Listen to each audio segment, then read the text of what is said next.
think we may have lost Abbas then. I don't know. What I'll do is I'll give Abbas a message to perhaps ask if he wants to come on the phone, and then So should we get started with the topic anyway? Because I think this topic's been something since I converted to Islam. You hear a lot of it's the first time I've really heard it a lot more. Is Islam compatible with the West? I guess I don't know about you guys, but before we kind of discuss it, we probably need to define what we mean by the West. What we necessarily mean by Islam as well. Are there certain interpretations? Are there differences? And for me, obviously, we're fully aware that there's differences between the values of Islam and the West. But does that make it incompatible? So should we start off by defining what perhaps we mean by the West in this question? I think that's a good place to start. Yeah, do you want to go ahead with that, Hamza? If I were to be asked just off the top what West actually means, I wouldn't say it's a geographical location. I won't say it's a land mass either. And it's definitely not a group of people. So Westerners don't define the West. What I think the West is a system, an ideological partnership of certain countries which espouse the same values. And those values aren't static. And in order to know what is now, I think we need to know what it was from before. So I don't know if I could, how long do I have to go through what I think? Plenty of time. Yeah? You sure? Because I could take a long time. Go ahead.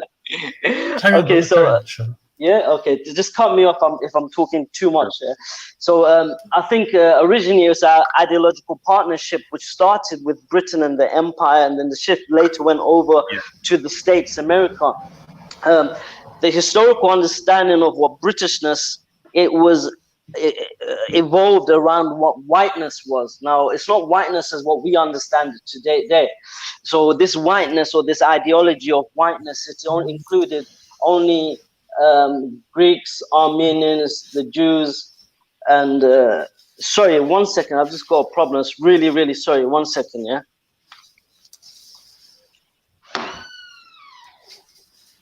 Sorry, Jordan, 1 second. I'm gonna be with you, yeah. Yeah, no problem. So I guess Hamza there was talking about, and I think this is where I would have gone as well, maybe going back to where it started in terms of perhaps even talking about colonization, perhaps even the defeat of communism through Russia and things like that, and then what created the kind of Western values. So go ahead, Hamza.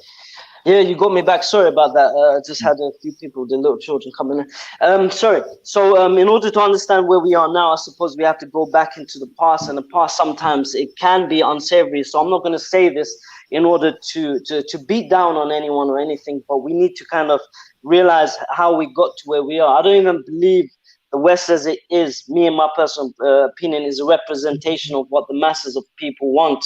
The native Brits, I don't think this system that we have here is a representation. So historically, what we understood by Britishness, it had many elements to it. One was whiteness, but whiteness was referred to only a specific amount of people. So we wouldn't have the Greeks, the Armenians, or the Jews, or the Irish, in fact.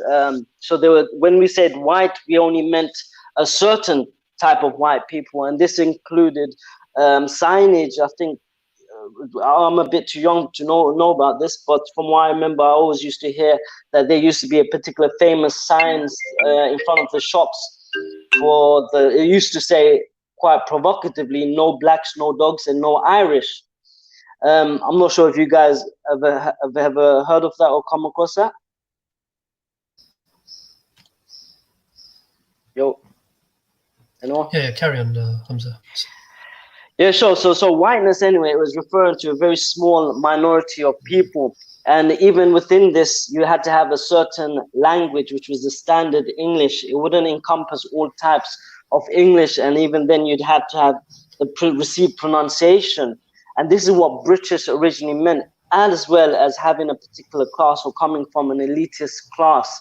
And it's with these values that the Brits went all around the world, conquering and colonizing the world in order to advance themselves. So they had, of course, like the European wars, which was within Europe. They were fighting for, in one war was 30 years, and another war, it was the 80 years war. And this was all because of identity and religion. And eventually what happened was the Treaty of Westphalia. So the European countries came together to make a treaty that they would not fight in and amongst themselves, because it was so debilitating to the economy and the people and the land. And no one wants to be in war in that sense. So from these wars, there was about 8 million people that died. So it was necessary for this treaty to come in place to stop Europe from fighting within themselves. So I'm getting interference. Yeah, so I got Abbas is on the phone, but Abbas, obviously we can hear your YouTube now. Yeah, can you hear me? Yeah, but the problem is we can hear the background noise from the YouTube. So maybe are you able to? No, my YouTube's all off. I'm just on the phone only. Okay. Right. Sorry guys, go on, Hamza. Yeah, that's a bit better. Yeah, so when we say, like, for example, Westerner, we have to always go back to the history of it, and that was obviously the British Empire. And when they spoke about British, it was a very refined, small, narrow meaning in terms of color, class, accent, speech. So it didn't include many people we would now conventionally speak of as British or even white or anything. So Europe was in war for a long period of time, and in order to solve that war, they came with a treaty called the Treaty of Westphalia, and it prohibited the infighting of these countries to give stability to Europe. Now, what happened was with Europe was that ideologies were created, as normally when you associate identity with conquering. So you had the ideology, which is famously known as Rudyard Kipling. He came up with the ideology, the white man's burden. Now, white man's burden was a stanza that Rudyard Kipling wrote in order to justify America's war into the Philippines. So at the heart of it, Rudyard Kipling was saying that it's a mercy that what we're doing is invading you, because you are barbaric people and we are civilized. And I'm not speaking about Brits or Westerners. This is just a small amount of people who held on to these values. They believed that they were the best of people and everyone else needed savior. Now, if you look at the imagery, which we find in some photos and pictures of war, we see that usually the fighters or the soldiers are associated with a woman who leads the way, and the woman is often floating. This is known as Sophia. Now, Sophia is often as a representation of God's wisdom. So many of these people thought they were actually on the side of God, or God was on their side in Europeanizing the whole world. So then what happened was obviously this otherizing of the whole world, and this central focus on us as white folk, not me, just the ideology. This central focus caused them to see everyone else as inferior. And then, of course, naturally what happened, the Portuguese Europeans, they went into West Africa with slave ships to make a trade, and that was by selling people over to Europe.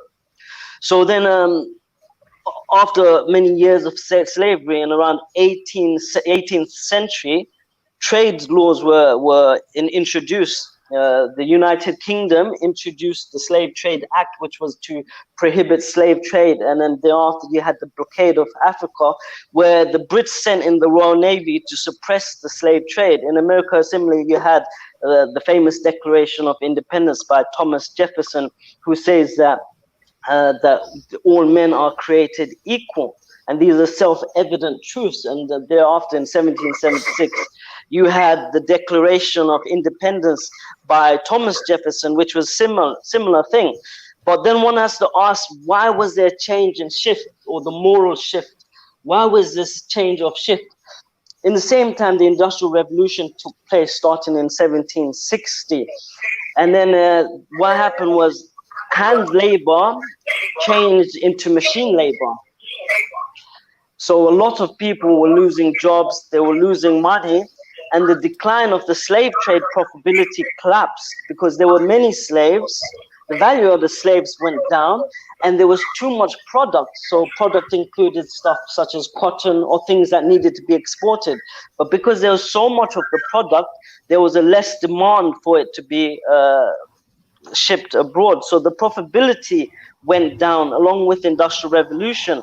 And then what happened was that slavery become useless in that sense. It wasn't because there was a moral shift and they thought, oh, hang on, slavery is now a bad thing or heinous crime. It was because the profitability was taken out of slavery, and that's why all of these laws in Europe as well as America were passed down, so that the slave trade no longer continued because of this reason. The second industrial revolution took place. So the first one was about the change of work from hand work to more machinery work. So the second industrial revolution, which was around the 1870s, took place. And then what happened was, this was the same thing. There was a more for usage of machinery. There was an increase in steel production. We had steam power as well. There was a transportation of material by train. And many people, though this increased the production of many things and the development of buildings and factories, many people were left out of work because machines had been taken over.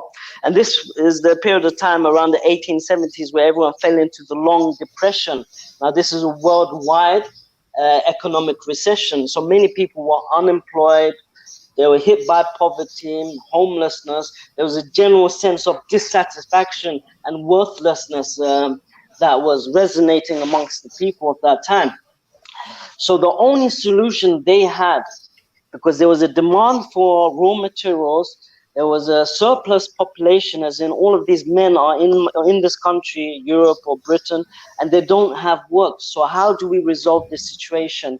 And then, of course, Africa was always the first choice because it was rich with resources.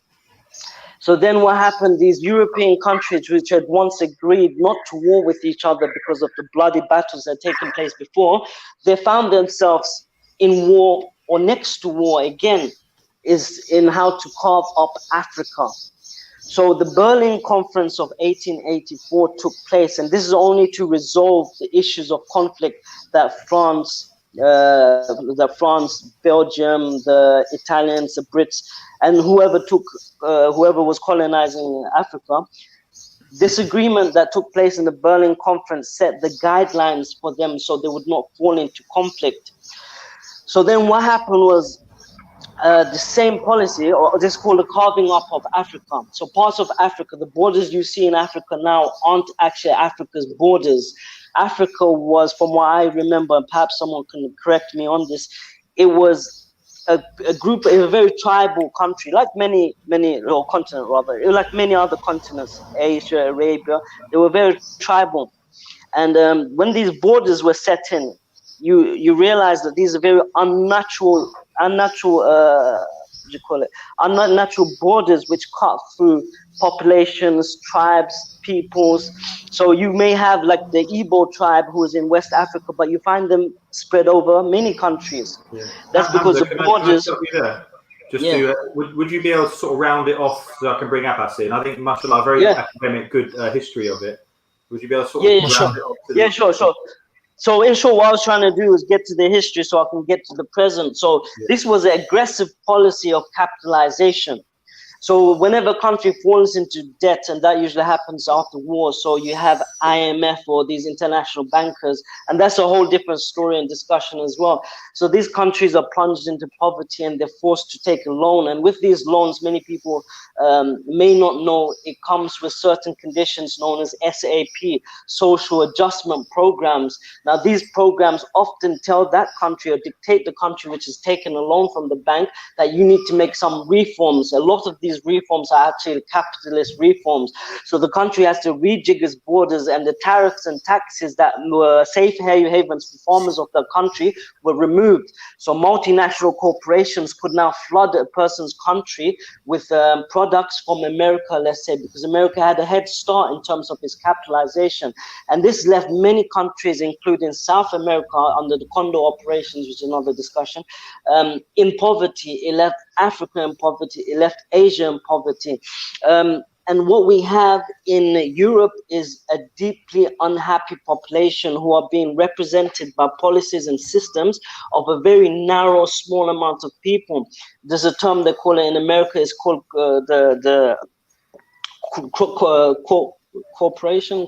corporatocracy, sorry about that, corporatocracy, where the companies actually rule the company, the country, because they have the politicians in their pockets. So you see policies which don't actually represent the people and leave them in extremely unhappy situations. So going back to the topic at hand, and I'm trying to do this as quickly as possible, is Islam compatible with the West in its present status? No. If West is the systems that we have in current place, which is aggressive capitalization, then no, Islam is not compatible. But with the people who want family values, who want societal values, Islam is extremely compatible with that. Okay, interesting. So you'd say like Islam isn't compatible, but are you almost saying certain Muslims are? No, I'm saying the people want Islam, you know, and I think you can give a part of that because you come from a background which you had associations with EDL. I think that'll be interesting because what I see, everything that they're asking for is what Islam had promised to them. Right. And I will, after Abbas has spoken, I'll definitely talk about how I was very traditional value based, even though I was anti-Islam. And then those sorts of people can, you know, Islam actually solves a lot of their issues, like you said. But no, thanks for that history lesson, Hamza. MashaAllah. So Abbas, can we hear you? Yes, I can hear you clearly. Can the people hear me clearly? I'm sorry I have to come on the phone. Hopefully by the middle of next week, we'll get some better internet here. So hopefully this issue won't be a recurring one.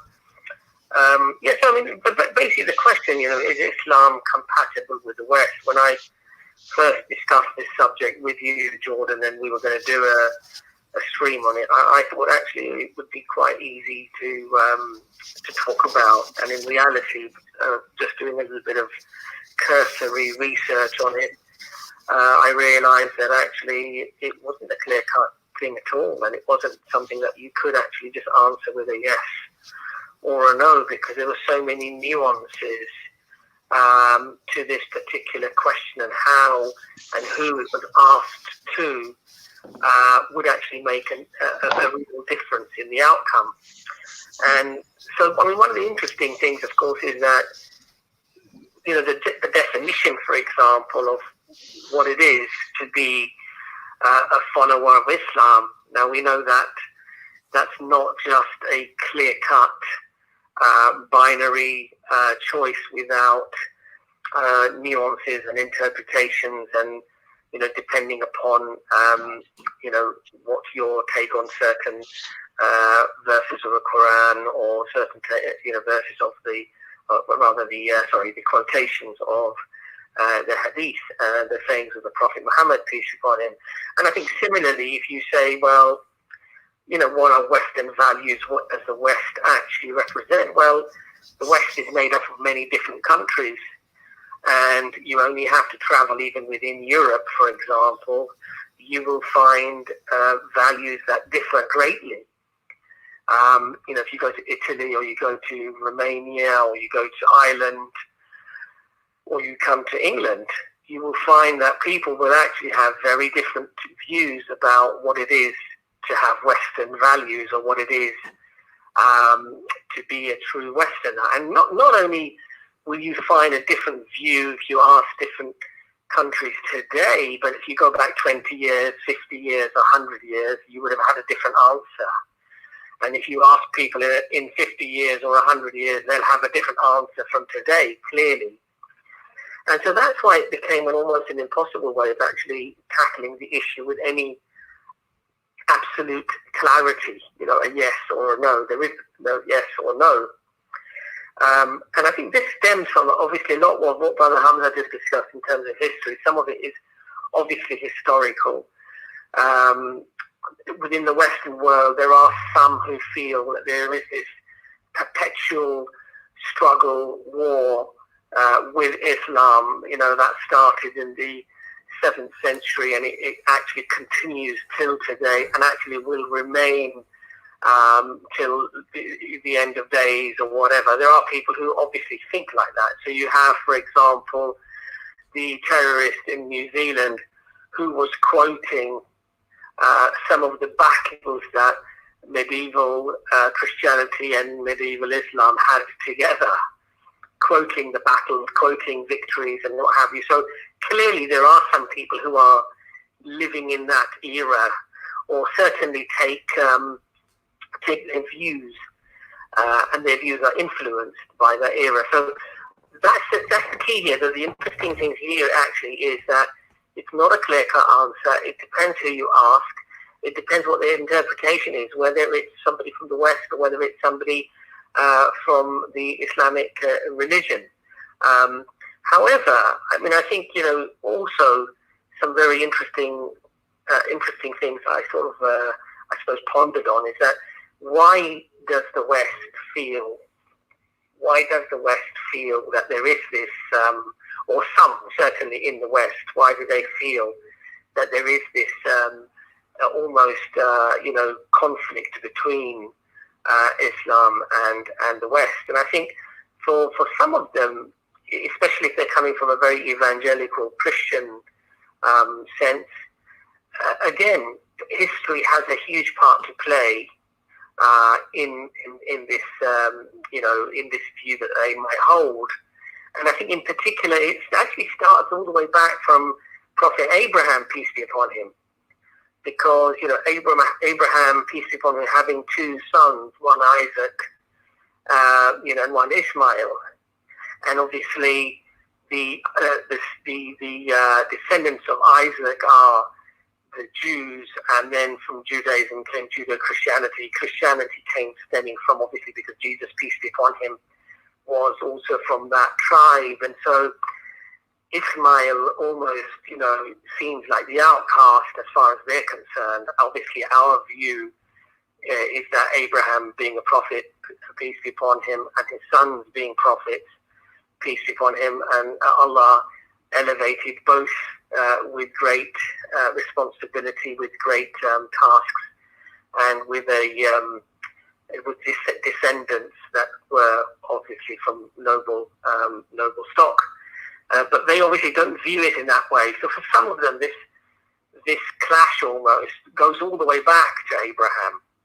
So that's why I think it's a very, very complex issue. And what I actually decided at the end of my sort of very brief analysis of it, is that actually the question in itself isn't relevant and it's not correct. So is Islam compatible with the West? I think is the wrong question. And the reason why I say it's the wrong question, in many ways, it's like saying, well, what's the best fruit you can buy in England? It's one of those questions that's incredibly subjective. Somebody might say, well, the best selling fruit happens to be bananas, therefore I would say bananas, but somebody else might say, well, actually I hate bananas. And so for me it's grapes or tangerines or whatever it might be. So, and I think this question actually is very similar in that way, in so much as the spectacles that are worn to analyze this subject at hand are in fact going to be a huge influential factor in the conclusion that one might derive. And so I think the correct question actually that I think should be asked is that, can somebody who's following Islam and is a Muslim, can a Muslim live in peace and share in the prosperity and the building of the country in the West that he or her resides in? So can we be productive? Can we be an asset to a Western country if we're living in a Western country?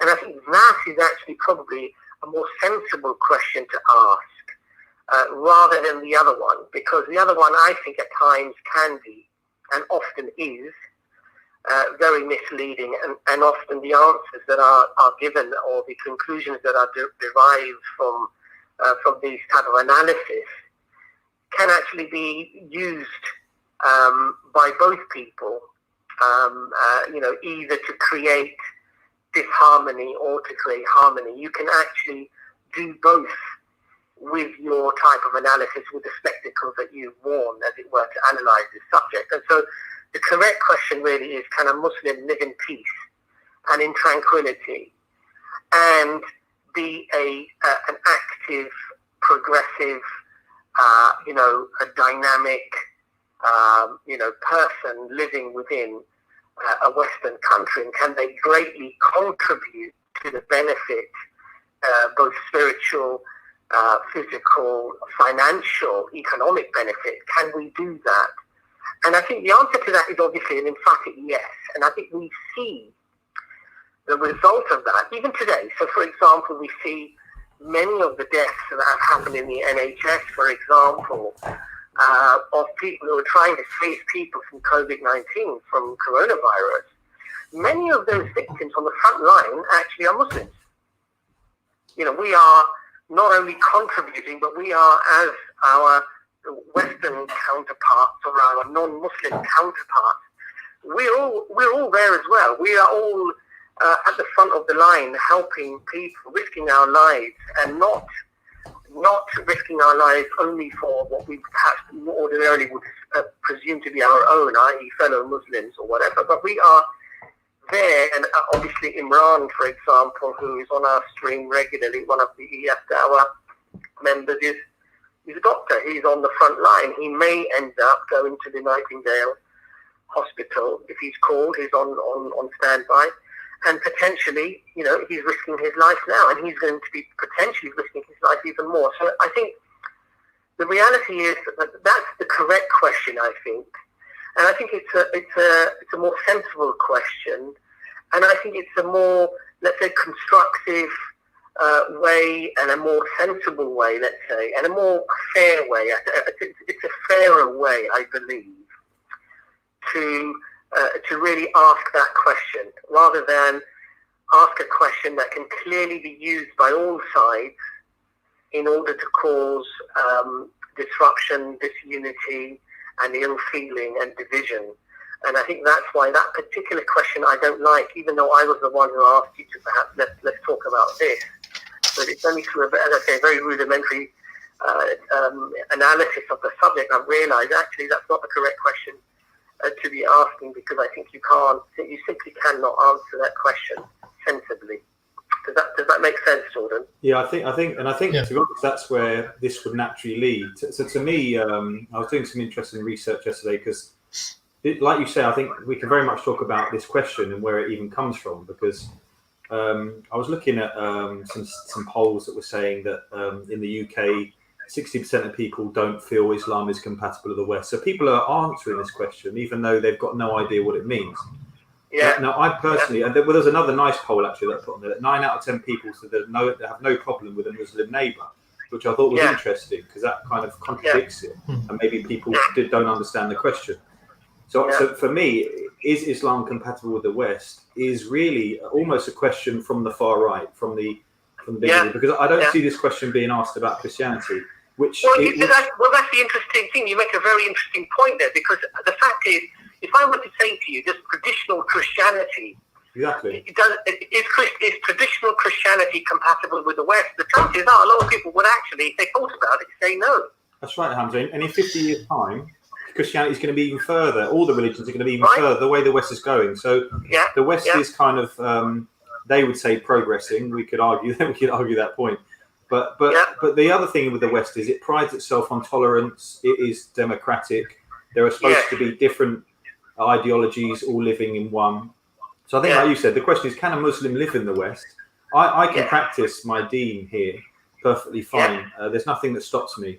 If it did stop me, and I think I liked your point about the West not just being one place, because I think in Europe you see a rise of far right, where they're talking, political parties like Geert Wilders and Marine Le Pen in France. These people are talking about banning mosques, stopping all sorts of things, banning, maybe Muslim, the burqa and all these things. When that stuff starts happening, then I guess it's a different question. But I do feel going back to the point, the question of is Islam compatible with the West? Thing, Jordan, and you're right, because the interesting thing there is, and it really comes from what you've just said, and it's sort of, lights a light bulb, as it were, which is that there are countries in the West, actually, where they don't want to teach their children about homosexual or lesbian relationships at a young age in schools, right? And those are predominantly Christian countries, you see. And often Muslims are criticized here that we're somehow being backward, and it's because of Islam, and it's because of our religion that's telling us that, well, actually, we don't want our young kids learning about these things at 5 or 6 years old, you see. But that's no different from other Western countries, actually, that are perhaps more Christian or more traditional, not necessarily even more Christian, but they're more of a traditional family makeup, and they don't want those things either. And that's why it's a very difficult question to ask, and it's an unfair question, because actually it applies to traditional Christianity, traditional Judaism, traditional Hinduism or Sikhism or anything else for that matter, right? Because for some people, just seeing a man walking down the street with a turban, as far as they're concerned, they would see that not compatible with British values, because they don't want to see a Sikh man walking down the street with a turban on. And so a woman with a hijab on, or a Hindu with a tikka, with the dots on their forehead, they might find that uncomfortable. They might find that sort of very different from what cultural sensibilities they have. And so I think to some extent it can apply to anybody. I think one of the reasons perhaps why Islam is often singled out very much so than perhaps other religions is that often what you find is that within Muslims and within Islam, you find a far greater number of people who are actually quite practicing, and they do adhere to those principles. So they don't allow, let's say, ultra-liberal values to dictate their sense of morality. And I think liberalism, the whole concept of this liberal elite who wish to push their form of reality, their form of morality upon the masses. They see Islam as a real threat, because Islam says, well, hold on a second, our sense of morality actually, and our sense of right or wrong, comes from something that is far superior to that which is subjective and at best fluid, and depending upon nurture and nature, and the influences of media and pop singers and pop stars and actors and people like that. Our sense of morality actually comes from something far higher, and I think often that is seen as a real threat to people who have this ultra fanatical type of liberal, views. And in many ways, I see it really just as another religion. People who are these ultra liberals, who their sense of liberalism actually is so extreme, and it goes so against the very tenets of liberalism, where it offers the other person no choice to make up his or her own mind. And in fact, they wish to force their sense of liberal values upon others, to somehow rectify them and educate them into thinking the way that they are thinking, because they feel that their sense of liberalism, their sense of reality actually is an absolute somehow. It's far superior to anybody else's. And to me, that goes completely against what liberal values were supposed to be, because liberalism was supposed to be working on the no harm principle, which was supposed to be allowing people to effectively make their own choices, as long as, of course, those choices did not infringe upon the rights of others. And yet we seem to have this sort of double standards when it comes to Muslims and Islam often, which is that they want to, somehow promote, somehow enforce their liberal values upon Muslims, presuming that their liberal values are somehow an absolute, somehow absolutely correct, absolutely right, and therefore they somehow have to sort of force their values upon us, which again I think goes completely against the very liberal tenets that they, And even on a global scale, the West sort of deems itself as the standard, doesn't it? So we'll even go to the Muslim countries or whatever countries it is, and enforce sort of Western values. But yeah, I think like you said, I think to me, what is the West is really difficult, because if we were to be in the West 100 years ago, I think we'd be sitting here. This question wouldn't even need to be answered, to be honest, because of the traditional values. If we sit here in 50 years' time, I think there's going to be all sorts of things that aren't compatible with the West. But I think, like I said, I think the question is, why is this question asked? I'll be honest with you, I see this question mostly asked, and I see this topic brought up after terrorist attacks, after things like that. And so people in their mind are often, almost in their mind, is Anjem Choudhury, compatible with the West? That's almost how I feel when I'm speaking to people. Whereas, the sort of tenets of Islam about good manners, being good, kind to your neighbour, all these bits are kind of forgotten about. Oppressing women, whereas I could say, well, it's a value that the wife doesn't have to spend any of her own money, doesn't have to give any of her own money to the house. She can just go and shop all herself. That goes against Western values because that's not equal rights. That's Islam giving women more on that aspect. But we can differ on these things. But I think, like I said, my point is, as a Muslim in the West, or in England, let's say, currently I can practice my deen without any issues, and I don't feel like I am a danger or a complication to society. No, and I think the amazing thing, of course, Jordan, is that we can practice our religion in this country often better than we can actually practice it in many other countries, including some that profess to be running with Islamic laws. Okay, and so we are extremely lucky, I think, being in an amazing country, which is England, where there is a sense of justice and a sense of fair play, and there is a fairly equal playing field. I'm not saying it's perfect before people start jumping on the bandwagon. Yes, we all appreciate that there is racism, that there is bigotry, that there are problems here as well. But when we look at the rest of the world, we really do need to feel very fortunate and very lucky that we live within a community, within a people who are generally good people and are generally fair people. And often much of perhaps the hatred that they have, or the lack of trust they have for Muslims or for Islam, is not a consequence of them having a disease in their hearts, but is more of a consequence of the programming and the rhetoric. And we have to accept a small minority of our fellow Muslim brothers and sisters who perhaps behave very badly, okay? And all of that has perhaps created a sort of environment that we're talking about, where these questions are being asked, and I think wrongly interpreted. But we have to remember the fact that we live in you're doing a live stream, Jordan, right? And you can say what you like. You can talk about whatever you like, including the government, including the Queen if you wanted to, okay? That privilege, that freedom to be able to say whatever you like in terms of course, within reason. We're not saying completely unlimited, restricted, but nevertheless, we have, relatively speaking, according to when we compare to the rest of the world, we are very free people in this country. We have the freedom to practice our religion, with the sort of wonderful things that we have here in terms of security, in terms of medicine. We're very, very fortunate here. We really are. And as Muslims, we should recognize that this in itself we should see as a real gift of Allah subhanahu wa ta'ala, that we're in a country where we can practice our religion freely without being persecuted. I mean, look at what's happening in China, for example, with the Uyghur Muslims, okay? You can't grow a beard. You can't be openly Muslim.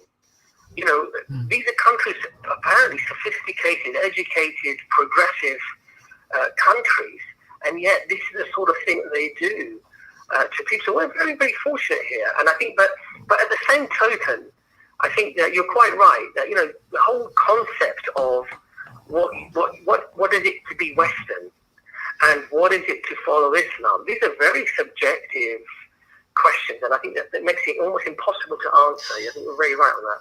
Yeah. It's almost like when you say, is Islam compatible with the West, it's almost like making or indicates like a host, like there's a host on one side and then there's another group on the outside.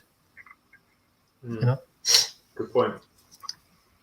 Good point. So, and I think of course, with the technology, etc., with the West, and certain areas that we can benefit from, and likewise, the West can benefit from a lot of the values and that Islam holds, just like Christian values. We can benefit each other. Go on, Hamza. There was an article I just briefly read. It mentioned that a lot of Muslims actually died in the forefront of battling or safeguarding the health of the British, if you may, because of this corona thing. I'm not sure if you guys had read more about it, but there was a list of all of the Muslim names of those who actually made the valiant attempt to help people. So whilst everyone else was at home and looking after themselves as they should, there were many Muslims who were actually on the front line, and this is the benefit and the maslahah in where the Muslims are allowed and permitted to stay in the country, as if they're benefiting the people through ta'aleem or education or helping the people. Of course, Islam regards the life of people, whether Muslim or non-Muslim, sanctimoniously. The one who saves the life is as if he has saved the whole of humanity. Imam Nawawi, from what I remember, he regards to the hadith where it mentions that you should love your brother, he includes non-Muslims in this definition of brothers. So we have to recognize that these guys who are on the forefront, Muslims, particularly the doctors such as Imran, who I think you said you mentioned he's there as well. Yeah. They're doing an enormous amount of help to the society, and these are some of the things we have to re-question as to why we're in these societies if we're not doing something which is productive. This is not to say the West is the only greatest place. One of the fallacies I think is that we tend to overthink how glorious these countries are and look down upon other countries that we may have descended from, like continents, Asia or Africa. Alhamdulillah, I was able to travel a lot, and I realized how beautiful the world actually is. It's not designated or the indices of advancement is not by tall buildings, but sometimes it's the depth of love that these people have. So you can go to the poorest of villages and you find values in people that live in shanty villages or mud huts that you won't find values of a person who lives in a mansion, palatial home and scenic views. But this person who's in the hut will open his house, his doors for you. So when we say advance in society and the Western advance, and we hear the rhetoric that the other worlds or the third world is backwards, we have to ask ourselves, what indices are we actually talking about? Because even when we look at tall buildings and these type of indices, we see places like Dubai have massive skyscrapers. Saudi Arabia, despite what the image is in many people's heads, have loads of skyscrapers. The concessions which are given to the people in terms of gas, electricity, affordability of housing is far greater than that which is given to the citizenry in the UK. So while it is a place where you can enjoy a lot of freedoms, the UK, there are other parts of the world as well that we have to look into that can afford us greater value and quality of life. Because I think sometimes we're trapped in a bubble when we think in very ethnocentric type of ways that where we are is the best place. Even me being from from Asia, I have to be critical about that as well, especially as a Muslim, and I have to find out whether the best way for me to live as a Muslim would be. And sometimes me personally, having lived in London and managed to get out of London, I realized that we're worked to the bone in the West, particularly London. I see it almost as a large industrialized factory. And while the people are very, very nice and warming, the systems are in place, aggressive capitalization. It leaves the people like docile agents where they're waking up, going to work, doing 40 hours a week, having barely enough money to afford rent.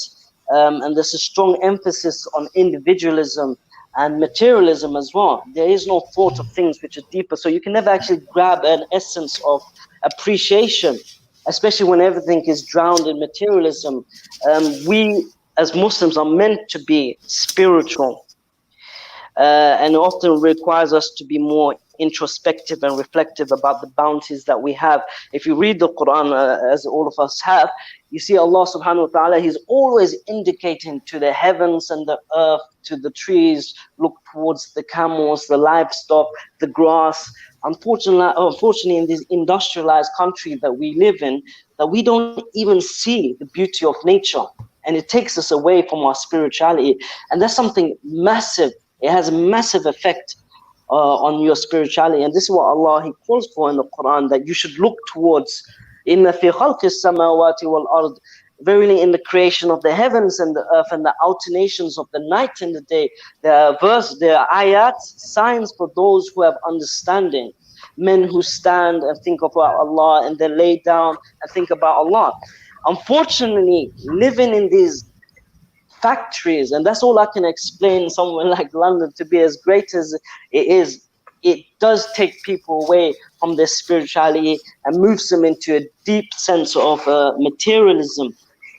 But going back to the point, there are marvelous brothers, Muslim and non-Muslims, who put all their energy into helping humanity, and I think there's a deep cry in the Western world coming and emanating from materialism for Islam.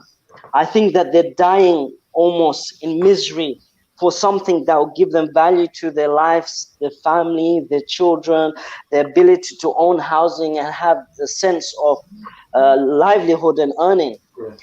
And I don't think the capitalist society does that. I think it keeps them just above poverty, and below economic freedom. So in your perspective, Hamza, because I mean, what you're essentially saying is not about the compatibility. I think your point is that perhaps that you're better, you find it for yourself better off in a Muslim country practicing and away from all the materialism and capitalism. So it's not a compatibility question. It's more of a, maybe you find it easier, would you say? Yeah, look, in terms of, if we define West, and this is what the problems that we had, if we define the West as capitalism, then no, this is capitalism, as Muqit Khan is saying, and he's making great points. Capitalism is on steroids. And if you were to say, is Islam compatible within that framework, I say no. Islam has its own framework, and this is that the value of life is greater than money. And that's why whenever people were taken into as prisoners by people who were warring with Islam, a significant amounts of money were put down in order to free that person. In fact, the life of the Muslim is more holier than the Kaaba. So the value of life also, it carries an enormous sentiment of value over material. And I think capitalism, Muslim or non-Muslim, has destroyed the society and made people deeply unhappy. And when you go to the outskirts of cities like London, there you find people who are actually more happy. You find pocket communities which are self-sustained, as in the villages and towns aren't being destroyed by people leaving to look for work, to be able to afford housing and to be able to feed their family, which is an enormous thing on the minds of most men. And I think if this capitalist system pushes everyone into that city, moves them away from the villages, so they can't farm, they can't live off the land. And this is where it is my preference to, if I had an idealistic world, of course we need money to do anything, I would love to farm, I would love to live a sustainable life where I'm eating natural food, my children aren't exposed to media which is fracturing their mind. I think if you remember 10 years, 20 years back, we could actually focus on lectures lasting an hour. We can no longer do that. We could barely focus. When Abbas, mashallah, was speaking, it's like I found my mind drift, not because of the value of what he was saying, it's just my brain as well is fractured. So think about our generation which is to come, and these insidious concepts which are just creeping inside their head. If you look at what Brother Abbas was speaking about in terms of the LGBT movement, not everyone is pro that. Many people like myself is pro heterosexual. I want to see families who are tight, formed units, because I believe the man complements the women, and they have roles that come together in a family, and they can produce children who are wholesome. When it comes to individualism and materialism, it breaks that family bond, and it causes a deep sense of individualism, where a person only pursues a greediness for themselves and cares little about society. So their actions are only to advance themselves, and they care very little. One of the questions you have to ask yourself: when was the last time that we actually sat with all of our family, forget the extended family, the nuclear family, and enjoyed a meal? I think that shows the state of for me, how we live. ever. We with our plates on our laps and all sorts. So I agree with that point. And I think you made some really good points about capitalism and stuff. I mean, I guess I'd make the point that there are still, wouldn't you agree, there are still Muslims in this capitalistic society who are able to still practice their deen and still be on it 100%. But I definitely take your point that I think for you, your choice was to move to make it easier, and I do 100% understand that. Abbas, have you got any comments on that? Yeah, I mean, I think the reality is I was born here, okay? I spent a little bit of time in Pakistan. I spent a little bit of time in Dubai, in Abu Dhabi. I've visited, alhamdulillah, many countries like America, Kenya, Senegal, Morocco. I've been to lots of different countries around the world. And I've heard stories of brothers, for example, who've been to countries, some Muslim countries around the world, where you're not permitted to suddenly have a group of people and start discussing Islam or whatever. There are restrictions in place, and these are some Muslim countries. Now, you or I, Jordan, can get together. We can arrange a meeting of 50 people and have a nice discussion about Islam or whatever. It's unlikely you might get somebody from the authorities just coming in, just to make, sneaking in, just to make sure that nothing untoward is being discussed, because we obviously live in an environment where things like that could happen. I'm not doubting that might happen.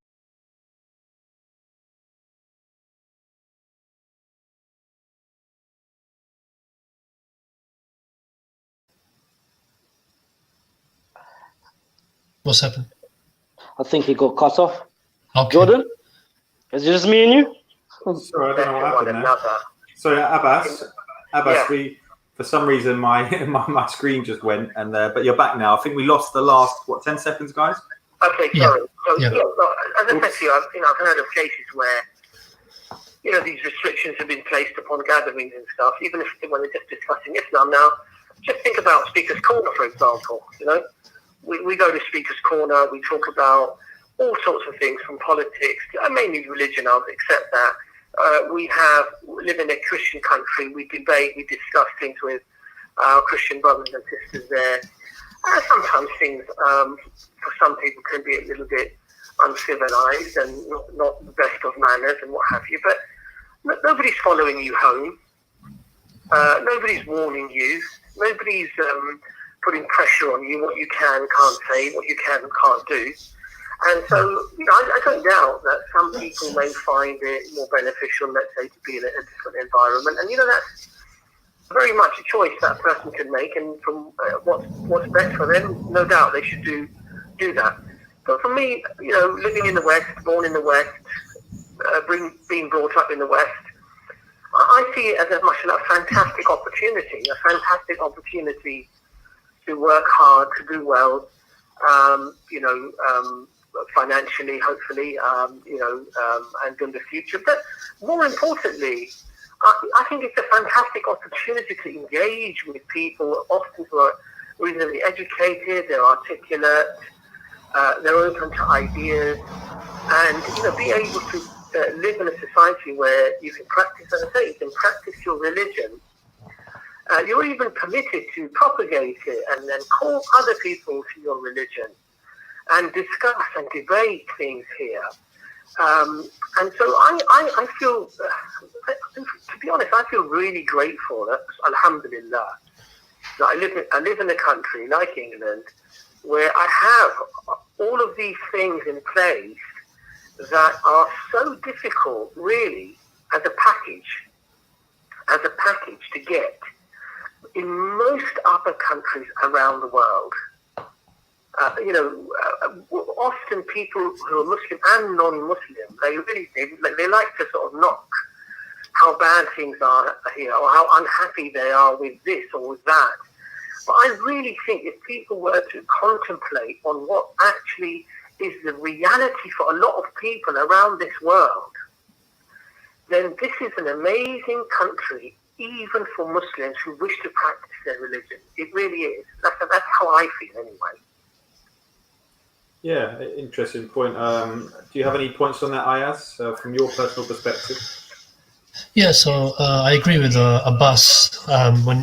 So we got a lot to thank for in this country, alhamdulillah, with the freedoms that we have.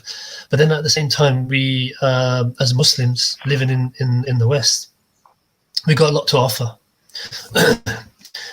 So, our principal values and our paradigm is, our lifestyle and our beliefs is stemmed from the higher power, Allah. Whereas those who don't believe in the higher power, they have their subjective beliefs as to what is right and wrong. So alhamdulillah, we have a lot to offer. I'm just going to quote a verse from the Quran this time. So there's a verse in Surah Al-Hujurat, verse 13. So, O humanity, indeed we have created you from a male and a female, and made you into peoples and tribes so that you may get to know one another. Surely the most noble of you in the sight of Allah is the most righteous of you.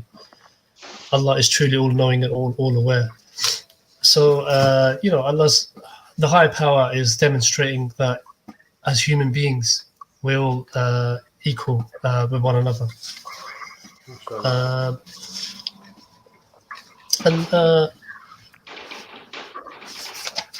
There's many things that we can offer, such as things like racism, Islam. The Prophet ﷺ in his last sermon, he said, all of mankind is from Adam and Eve. An Arab has no superiority over a non-Arab, nor does a non-Arab have any superiority over an Arab. A white has no superiority over a black, nor does a black have any superiority over a white, except by piety and good action. There's a verse in the Quran, Allah says in Surah Al-Rum, and one of his signs is the creation of the heavens and the earth, and the diversity of your languages and colors. Surely in this are signs for those of sound knowledge. Surah Al-Rum. Other things which the Quran that Allah the Quran offers as for believers and also for humanity is justice. There's a beautiful verse in the Quran, Surah An-Nisa, verse 135. O believers, stand firm for justice as witnesses for Allah, even if it's against yourselves, your parents, or close relatives, be they rich or poor. Allah is best to ensure the interests. So do not let your desires cause you to deviate from justice. If you distort the testimony or refuse to give it, then know that Allah is certainly all aware of what you do. So the emphasis on being just and being truthful to one another.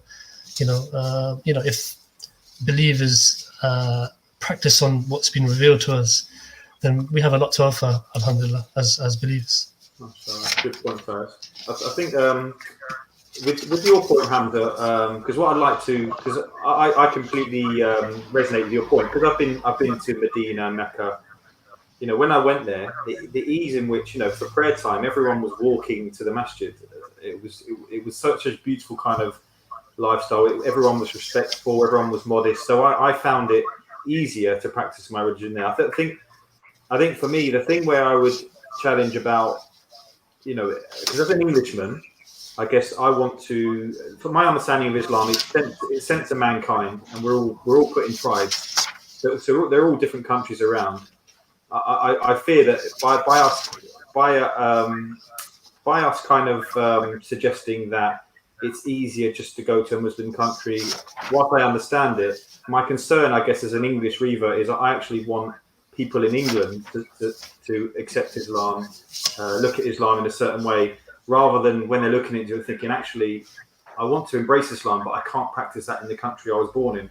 I think if the country was completely anti-Islam, then I'd understand it. Do you get my point with that, Hamza? Yeah, of course. As in, I think the legislation is, if you can, from what I remember, practice your religion in that country without fitna, then it's permissible for you to stay. But this is the line. Where do you draw fitna as well?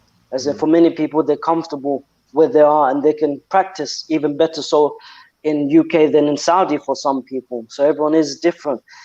For me personally, I love being able to hear the adhan, being able to go to the masjid, not worrying about what's halal and what's haram for the best part. Of course, living in the UK, there's always a sense of identity that you feel that you need to even assert your identity so you don't lose it, which is probably a strange psychology in the mind of an immigrant. I hope you don't mind me asking you a question, Jordan. Go on. Yeah, can you give us an insight into, as an Englishman, because from what I remember, I read one of the books, The Muslims Are Coming. I forget who the author is, but he mentions that a lot of grievances of a native people is often bogeymaned on immigration. Yeah. And in the UK and the West, where the problems previously were with Pakistani Muslims, because obviously during the 1960s, they were called over to UK to do blue-collar jobs and labor work. And then when the Industrial Revolution took place, many towns such as Bradford and these up north cities became redundant. So the Asians that had been working there because of the Industrial Revolution became not all of them, but a large amount of them became jobless. And then eventually they passed laws where they can bring in their family. So the numbers tripled because you're bringing in your wife and your children. So the immigration of the immigrant communities were large. And what happened was there was a disparity in finding jobs. Racism was in the rise. People couldn't afford housing. Electricity and gas was very expensive. And the role of the government, of course, is to provide these concessions for people to be able to afford livelihood. What were the grievances? Oh, sorry. And then this got after 9/11. This actually got superimposed onto the Muslims because there was no distinguishing line between who was a Pakistani and who was a Muslim. So all of that disdain that the Englishman may have had for the disparities in his society was bogeymaned onto immigration. And then after 9/11, it got superimposed onto the Muslims. Do you think this is, to a large degree, the resentment that EDL have? And could you take us through the psychology of what those people who don't like Islam, the Englishmen, actually think? Yeah, so obviously I come from a background where I wasn't EDL. I guess I wasn't a member of EDL, but I certainly I voted UKIP in the European elections for Brexit. I also subscribed to Tommy Robinson, and this is in his early days. So when Tommy Robinson came out, his message seemed to be, for me, as the sort of ignorant, I didn't know many Muslims, and I didn't really care much about it. I just really probably went with what I'd heard on the media. But the problem is you see you see numerous kind of terrorist attacks, and you see in reports of groomers that all look Pakistani Muslim. So you see enough of this that you start to think, what's going on? What's going on in these masjids? Why are they not speaking out about it? What are they? So I was kind of going along those lines of, even though my sister converted to Islam, I don't ever feel like I was a racist person, but I definitely feel like, in society, I think there's always a finger pointed to a group of people for all the ills, especially the people where their lives aren't going well. I haven't got a job. Look at these immigrants. I haven't. Whereas I think the educated person knows that immigrants bring a lot more to the country than they take from it. they create jobs, they bring money to the economy, and I knew that even in my sort of Tommy Robinson days.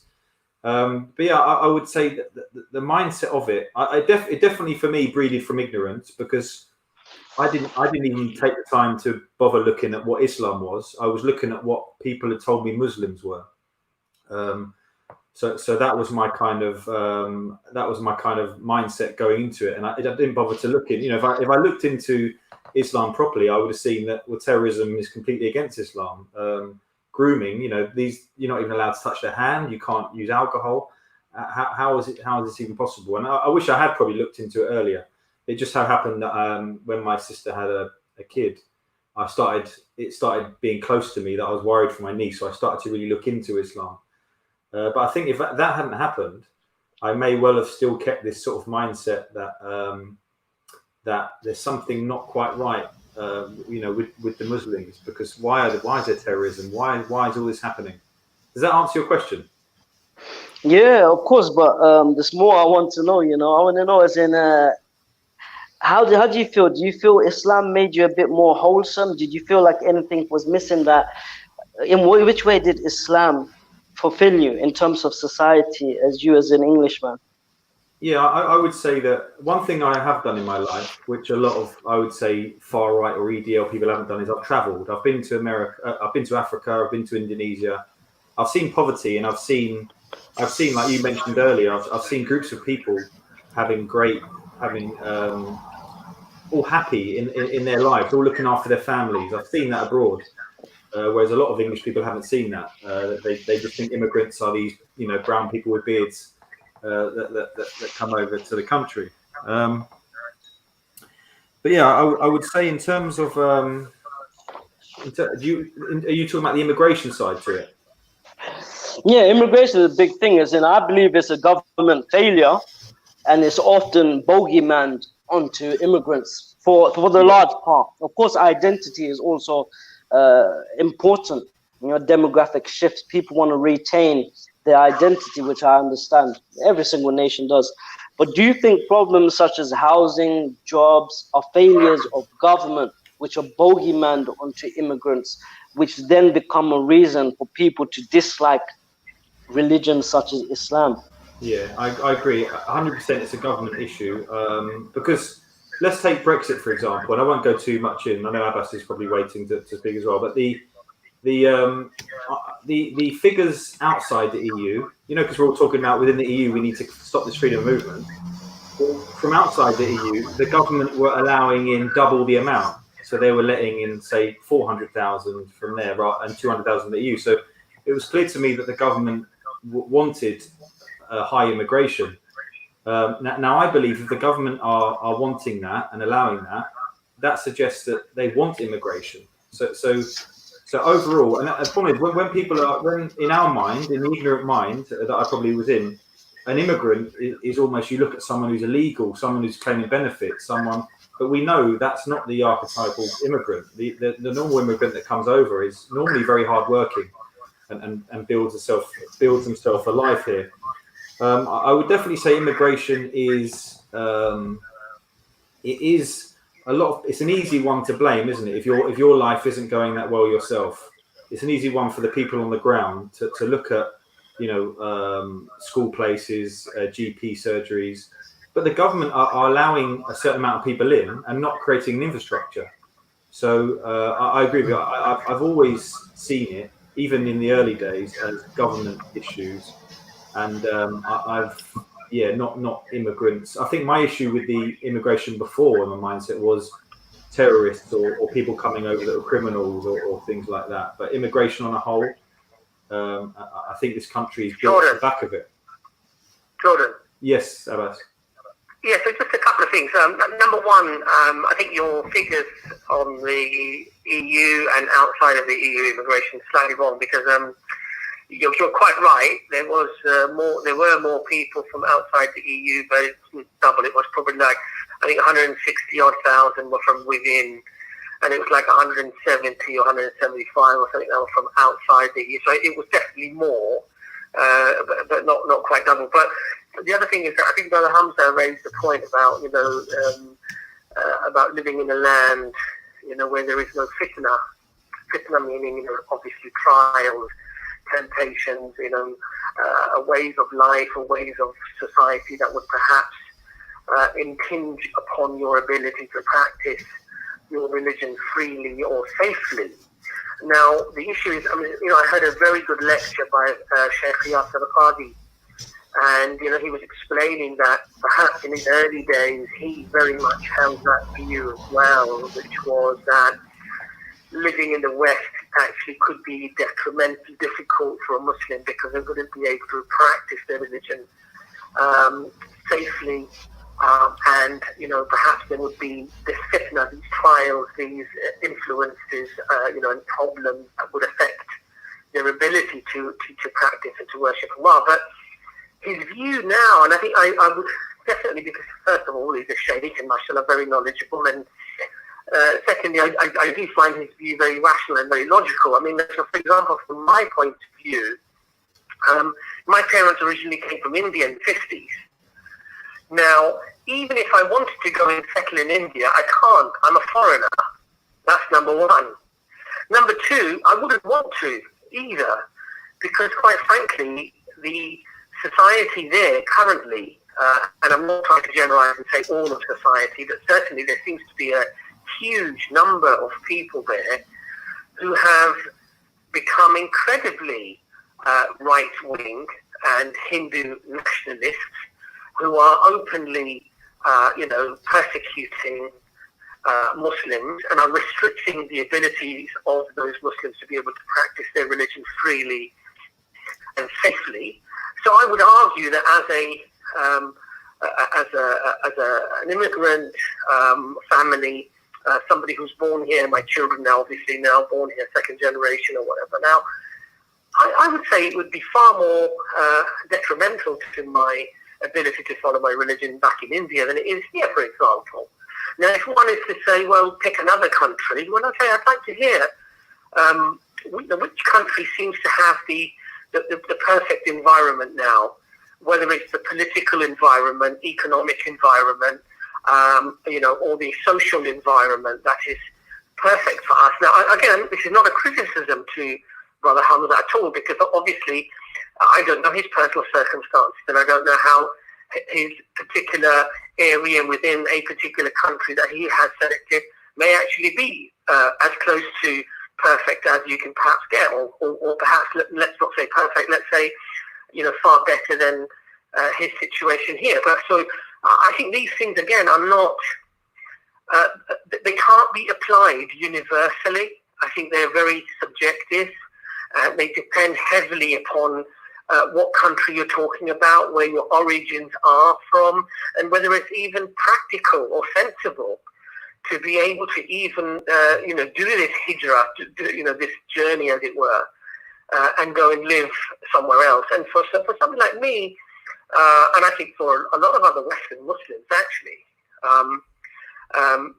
we're quite happy where we are, to be honest. And we don't see this, there is fitna everywhere. And often, I think England is no different from most other countries. If you wish to put yourself into trials and into fitna, you can find fitna here. If you wish to find trials and tribulations and fitna in some of the Middle Eastern countries, in the Middle East or in Asia or in Africa or in America, you can go and search and find that fitna, and you can immerse yourself in that fitna, those trials and those difficulties. And yes, you can end up losing your religion as a consequence, and possibly the religion of your children in those other countries as well. So I think in that sense, I think there's no black and white issue, as there isn't a black and white issue on most subjects, most topics. And I think this is one as well, to be honest.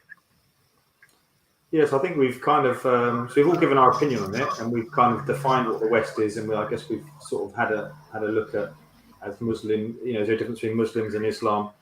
Is there any other bits, Abbas, you feel that, I know you've looked quite extensively into the topic, any bits you feel we've missed? No, I'm just, to be honest, I'm just looking forward to hopefully next week, where I can finally, get online and actually not have this frustration with my internet, but that's another topic altogether. But as far as I think this topic is concerned, I think we've from certainly my layman's abilities, I think we've exhausted, to be honest. And most of the opinions in terms of it not being an issue that is easily answerable and what have you, I actually got from Sheikh, Hakim Murad, Timothy Winters. If somebody wants to go online, he's got a lecture which is specifically addressing is Islam compatible with the West. And if you put in Timothy Winters or Abdul Hakim Murad, mashallah, he is a great resource, mashallah, for knowledge. And I would really urge people, rather than just listen to people like myself, laypersons, turn to these people, because they are truly great sheikhs. And the other one, the other sheikh I would recommend very much so to listen to is Sheikh Yasir Qadi. He's fantastic. He's very, very to the point, and I think he's very relevant to Western Muslims, primarily because of, I'd say, language, obviously, but I would say also because his take on things is very much relevant to the realities of what we have in the West and in Western society. And he comes from that angle, and I find it really, really refreshing and very mashallah beneficial. So I would urge the brothers and sisters, Sheikh Timothy Winters or Abdul Hakim Murad is his Muslim name, or Sheikh Yasir Qadi. And with that, I would like to say Assalamu alaikum to everybody, and thank you very much for tuning in. And thank you for Brother Hamza and Ayaz, and of course yourself, for arranging everything, Jordan. Thank you. Always a pleasure. When's our next one, Abbas? Every 2 days, so it's I don't even know the next one. Yes. So what we'll try to do is I'd say we'll try to do it on Tuesday, and hopefully if I don't get the internet on the Tuesday, then we'll wait for another day, do it on the Wednesday. Yeah. That way, hopefully, we won't have the disruption. Yeah. All right. All right. Assalamu alaikum, Abbas. Assalamu alaikum, Abbas. Take care, bro.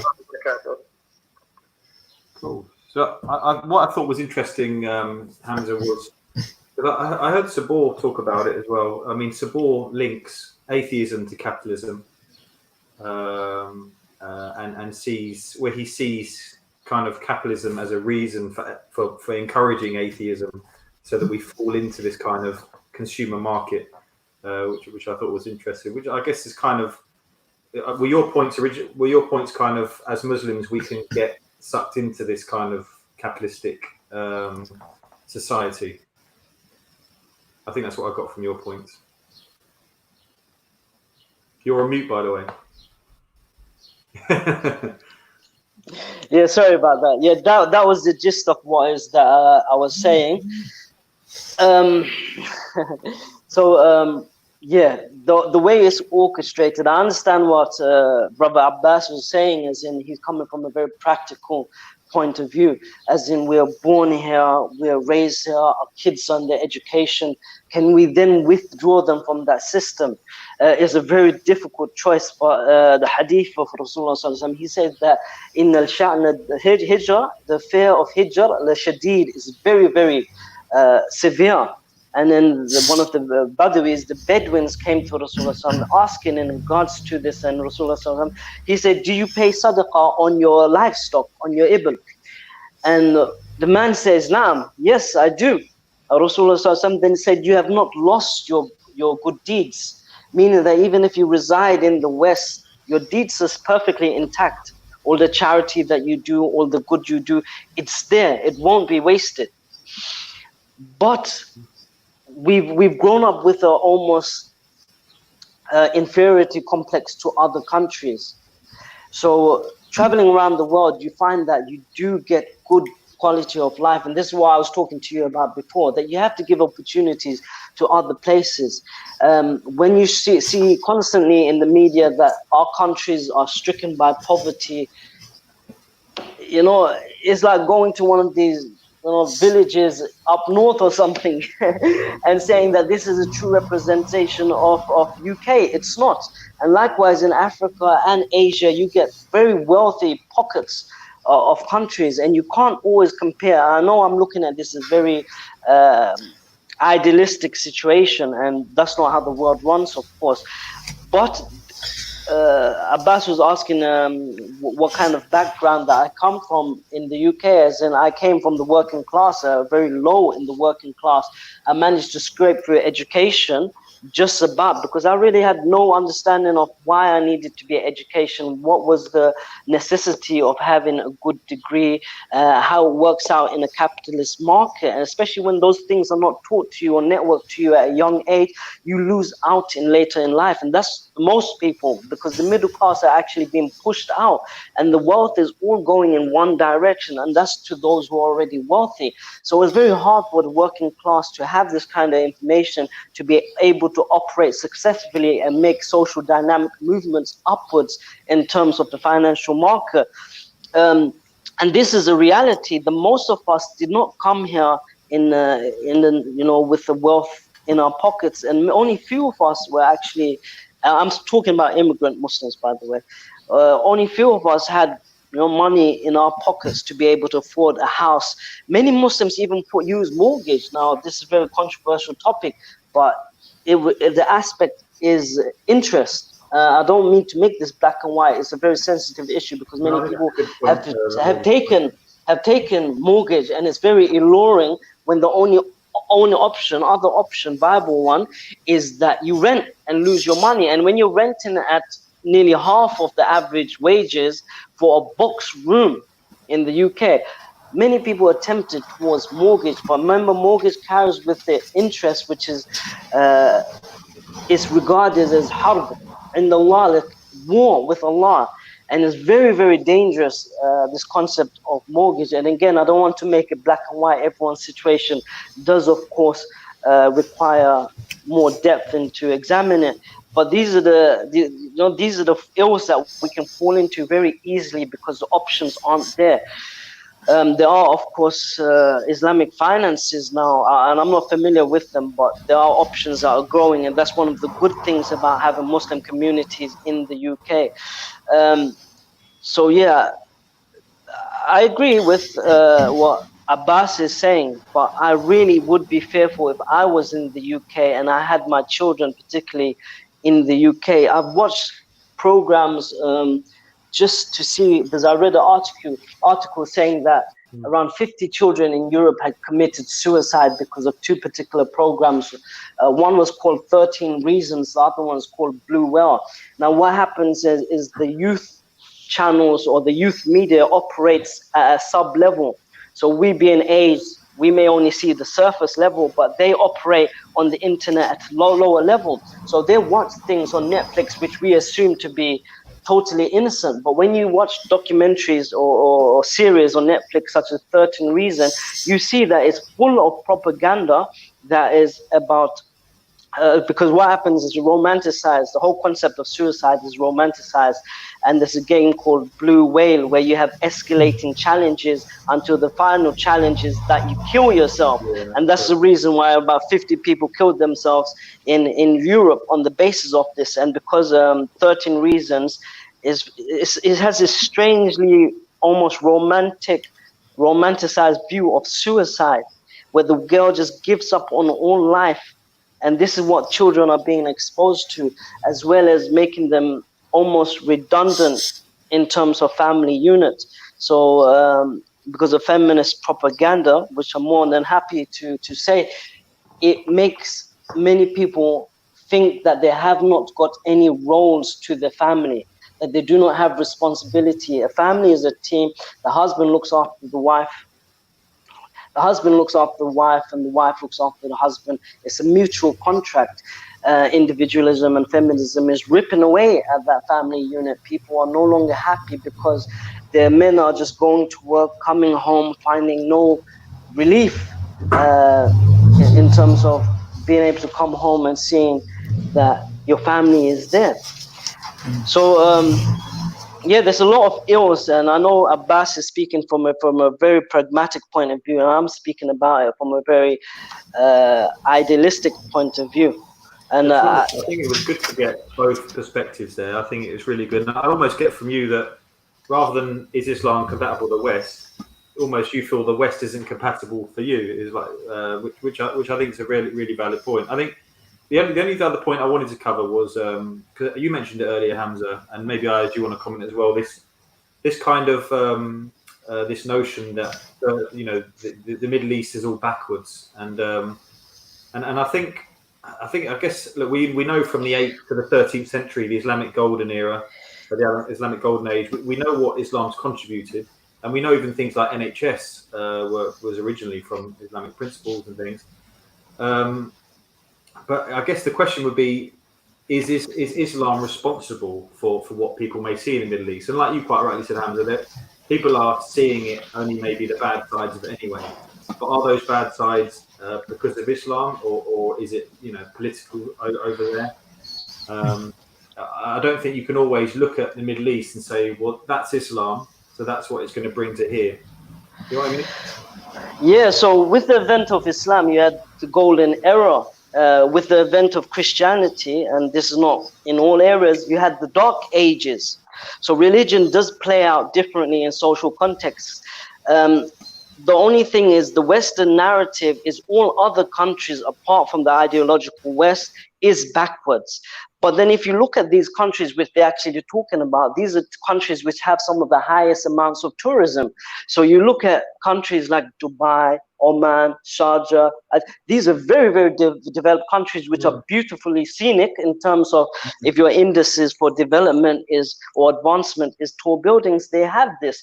They have better infrastructure. Look at our failing NHS system. It's a brilliant system, but it is failing. Look at America. The health insurance system they have there is abysmal. But you go to these countries, they have things for their people. The people can afford the houses, and these are the most important things. The people aren't rotating their life all about work. So when we say backwards, these countries are backwards, this is more of a propaganda that stemmed from back in the day with Orientalism, and Orientalism comes from the word Orient, which means where the sun sets, or the Eastern people. Now you don't hear a science or a module called Occidentalism, where the sun rises, the West. That's because Orientalism was a racist kind of costume for the West to examine the East. And the examination, as Edward Said in his monumental book, and Edward Said is a Christian Palestinian, he says Orientalism was a racist corpus. So you may have one work from the West that talks about the East, and it seems academic on the face of it. But when you look at all of the works together, you see that this is a concerted attack on the other. And this is what Edward Said was talking about. In order for the British, and as I refined British before, it was very refined definition. White meant a certain amount of certain people, not the Greeks, not the Jews. They were talking about accent, language, as well as class.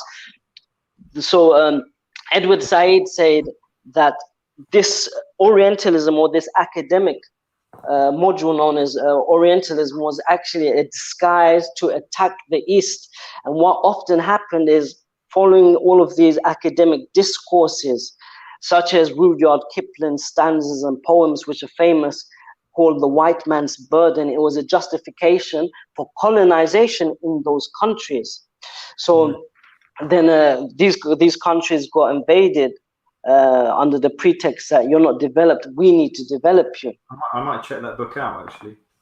Yeah, it's a very good book. I remember listening to Noam Chomsky, and he said one of the 5 most influential persons, and Noam Chomsky is one of the most influential people of the century in terms of secular sciences. He said was Edward Said was one of his influences. So when I checked him out, and his language is amazing. Sometimes it's very hard to keep up with, but he is monumental in the way he analyzed what was happening.